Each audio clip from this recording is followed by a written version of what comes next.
Olá, estamos aqui com o primeiro Curiosidades Futebolísticas e já vai deixando o like para dar aquela ajuda. Então vamos começar falando dos jogadores que viraram a casaca dos clubes paulistas. Arouca, um ótimo jogador que se encaixaria em qualquer clube, começou no São Paulo.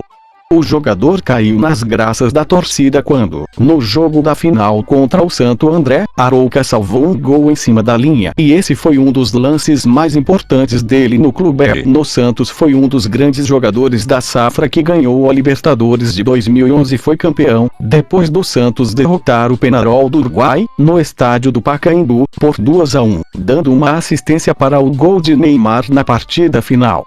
Mas saiu do clube mal depois de uma ação judicial por conta de salários. Chegou ao Palmeiras depois da saída do Santos, foi vice do Paulista, mas se sagrou campeão da Copa do Brasil 2015, vencendo na final o seu ex-clube, o Santos, por 2-1 no tempo normal e 4-3 nos pênaltis. Allan Kardec, um jogador que era do Benfica e foi emprestado ao Santos em 11 de julho de 2011, Allan Kardec assinou com o Santos. Chegou como um reforço para o Brasileirão daquele ano, para jogar ao lado de Borges e Neymar no ataque. Marcou seu primeiro gol contra o Bahia, de voleio, dando a vitória para a equipe alvinegra. Esse foi uma das suas participações importantes. Mas nas semifinais da Libertadores de 2012 teve que voltar para seu clube Benfica. Foi anunciado, em 27 de junho de 2013, o empréstimo de Allan Kardec por um ano ao Palmeiras. Fez o seu primeiro gol com a camisa do novo clube em 30 de julho, em uma goleada por 4-0 diante do Icasa, no estádio do Pacaembu. Em sua estreia na temporada de 2014, contra o Linense, quando a partida ainda estava 1-1, Allan Kardec marcou o gol da virada, pela primeira rodada do Campeonato Paulista. Esta atuação acabou desencadeando uma série de boas exibições e gols decisivos pelo Palmeiras, como os que marcou contra São Paulo, Corinthians e Santos. Vivendo o auge de sua carreira, viu a torcida começar a pedir sua convocação para a seleção brasileira.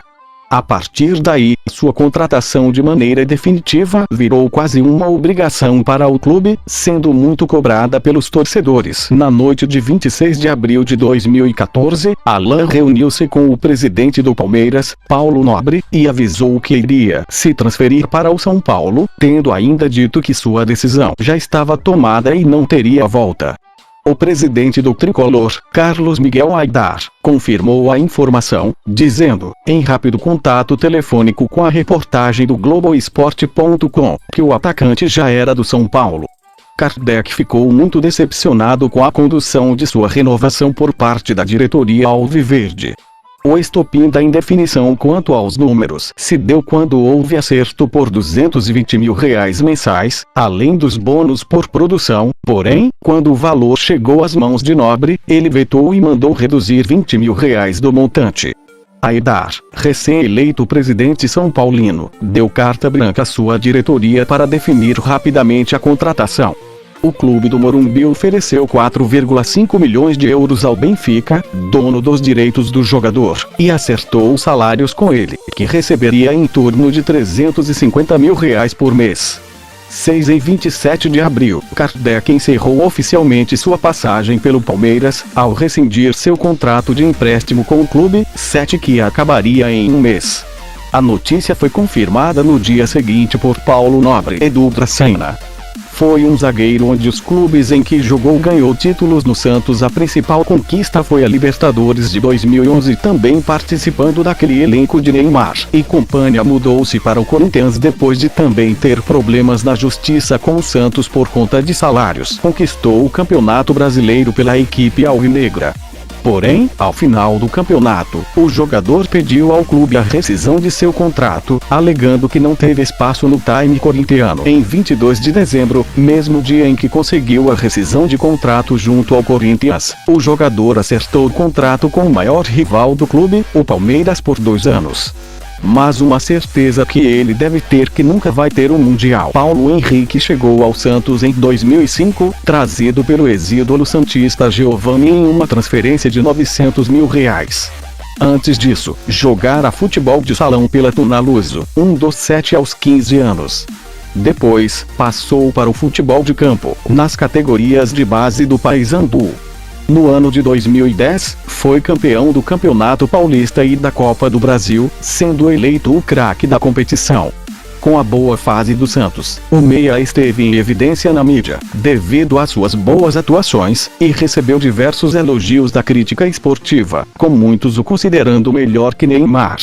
Ao lado de Neymar, foi um dos mais assediados do futebol brasileiro naquele ano, chegando à seleção brasileira.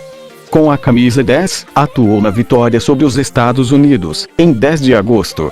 Foi apontado como o novo maestro dessa nova geração dirigida pelo técnico Mano Menezes, mas, em uma partida contra o Grêmio, realizada em 25 de agosto, no Estádio Olímpico, sofreu uma entorse no joelho esquerdo que ocasionou a ruptura do ligamento cruzado posterior. A previsão para a recuperação foi de 6 meses, e ele só voltaria a jogar em 2011. No ano em que o Santos completava 100 anos, Ganso foi inicialmente destaque pelo anúncio de que seria pai pela primeira vez após engravidar uma moça com quem não tinha um relacionamento estável, assim como seu companheiro Neymar o fez no ano de 2011. 10 pelo Campeonato Paulista, entrou em campo 15 vezes e marcando 5 gols, um deles na final contra o Guarani, e se sagrando tricampeão da competição. Considerado um dos melhores armadores da atual geração do futebol brasileiro, era altamente cotado para ser o novo camisa 10 da seleção brasileira. Porém, as lesões e o relacionamento turbulento com a torcida santista atrapalharam o meia, que ainda assim foi convocado para os Jogos Olímpicos de Londres pelo então técnico Mano Menezes. Agora, o antes indispensável e talentoso meia amargava a reserva e a camisa 16 da seleção, vendo do banco o sucesso de outro jovem talento, o meia Oscar, que vinha em alta e acabou ficando com a tão desejada camisa 10. Após uma longa negociação, o São Paulo anunciou a contratação do meia na madrugada de 21 de setembro de 2012, pagando um valor total de 10 milhões de euros, aproximadamente 23,9 milhões de reais, ao Santos. Marcou seu primeiro gol com a camisa tricolor em partida válida pelo Campeonato Paulista, contra o Atlético Sorocaba. Perdeu um pênalti no dia 5 de maio de 2013, contra Corinthians, e acabou eliminado por 4-3. 14. Segundo Ney Franco diria em julho, quando já era ex-treinador do clube, os reiterados maus desempenhos de Ganso em campo seriam culpa de uma fritura promovida pelo goleiro e capitão Rogério Ceni. Segundo Franco, graças às reclamações de corredor de Ceni, o ex-santista foi afetado pelos burburinhos de que, quando jogava, o time tinha um jogador a menos. Com a chegada de Muricy Ramalho ao clube, o camisa 10 São Paulino voltou a ter as boas atuações de sua passagem pelo Santos. Ganso, dessa forma, ultrapassou Jadson na liderança de assistências no clube na temporada, com 11 passes, e foi elogiado pelo próprio Muricy, que festejou a boa fase do craque. Hoje, temos um camisa 10. E para finalizar, Danilo é um jogador vitorioso, porque passou pelo São Paulo e ganhou a Libertadores e o Mundial Paulista e Brasileiro pelo São Paulo, e conseguiu fazer o mesmo feito com o Corinthians, sendo fundamental em momentos de competições que disputou com os dois clubes, e esse pode ter sido um dos únicos que foram para o clube rival e fizeram a alegria das duas torcidas. E é assim que terminamos esse vídeo de curiosidades futebolísticas. Compartilhe esse vídeo e deixe seu like para nos ajudar. Valeu, falou!